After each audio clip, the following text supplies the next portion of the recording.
Ciao a tutti ragazzi e ben ritrovati in questo nuovo video. Oggi andiamo a vedere come sostituire la batteria su una chiave 3 tasti Subaru. Ma prima, se ancora non l'avete fatto, vi invito ad iscrivervi al canale attivando la campanellina, così potete rimanere sempre aggiornati su tutti i prossimi video che usciranno. Detto questo, possiamo iniziare.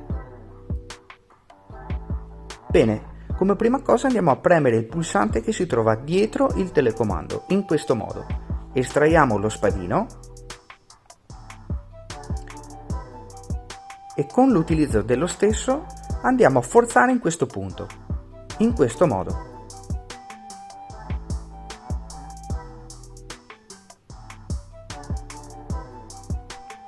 Ed ecco che il telecomando si aprirà. Si vede come prima cosa subito la batteria, che è una CR2032. Per estrarla andremo a utilizzare un cacciavite, in questo modo. Ed eccola che se ne viene via. Riponiamola nella sua sede, premendo. Ora andiamo a ricomporre il telecomando, quindi.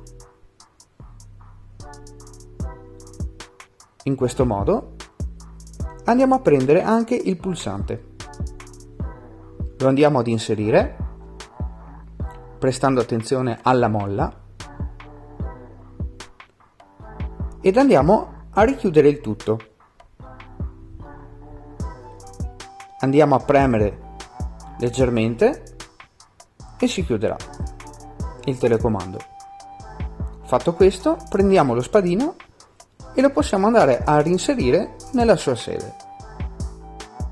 Bene ragazzi, la batteria è stata sostituita, non mi rimane altro che ricordarvi di andare ad iscrivervi al canale attivando la campanellina, così potete rimanere sempre aggiornati su tutti i prossimi video. E noi ci vediamo a presto con altri nuovi video.